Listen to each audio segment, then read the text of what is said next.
मतलब ग्रेविटी कोई फोर्स ही नहीं है? अगर ध्यान से समझा जाए तो हाँ, ग्रेविटी कोई फोर्स है ही नहीं। अच्छा, अब देख, अर्थ ने इसे अपनी तरफ खींचा तभी तो ये नीचे गिरा। इससे पहले एक बात बता, अगर इसके आसपास के स्पेस ने इसे नीचे की ओर धक्का दिया होता फिर भी तो ये नीचे गिरता। हाँ यार, इन दोनों सिचुएशंस में ये नीचे गिरता। करेक्ट। अब हमें स्कूल में क्या पढ़ाया जाता है कि हर ऑब्जेक्ट किसी दूसरे ऑब्जेक्ट पे एक अट्रैक्टिव फोर्स लगाता है। हाँ, यही तो न्यूटन का सिद्धांत कहता है। तो अगर इस लॉ के हिसाब से चले तो एक बात बता, किसी एक ऑब्जेक्ट को पता कैसे चलता है कि उसे किसी दूसरे ऑब्जेक्ट पे ये सो कॉल्ड फोर्स लगाना है?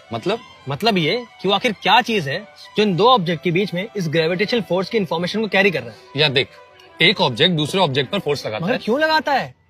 यही सवाल न्यूटन को खाता था, जिसका जवाब दिया आइंस्टाइन ने। इसको ऐसे समझते हैं कि मान ले कि ये सन है और ये अर्थ, तो इन दोनों के बीच में क्या है? स्पेस है, और क्या है? यही आइंस्टाइन ने सोचा कि दो ऑब्जेक्ट के बीच में है स्पेस, तो स्पेस को ही इस ग्रेविटेशनल फोर्स की इन्फॉर्मेशन कैरी करनी चाहिए। और इसी थॉट एक्सपेरिमेंट के साथ उसने डेवलप कर दी जनरल थ्योरी ऑफ रिलेटिविटी, जिसने आगे चल के दुनिया को यह साबित किया कि ग्रेविटी कोई फोर्स ही नहीं है, बल्कि ये इफेक्ट पैदा होता है स्पेस टाइम कर्वेचर के मुड़ने से। बिल्कुल सही। मगर क्या है ये स्पेस टाइम कर्वेचर? क्या है ये फैब्रिक? कैसे मुड़ जाता है स्पेस? मुझे तो आसपास कुछ भी मुड़ा हुआ नजर नहीं आ रहा। जरूरी नहीं कि जो चीज नजर आए दिखाई दे वही सच हो।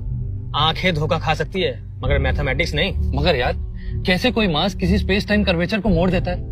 इसका जवाब है हमारे पास? नहीं, हम सिर्फ ये जानते हैं कि ग्रेविटी क्या नहीं है। जैसे ग्रेविटी कोई फोर्स तो नहीं, इनफैक्ट क्वांटम मैकेनिक्स भी, जो कि सब चीजों का एक्सप्लेनेशन दे पा रही है, वो भी ये नहीं समझा पा रही कि आखिर ग्रेविटी है क्या।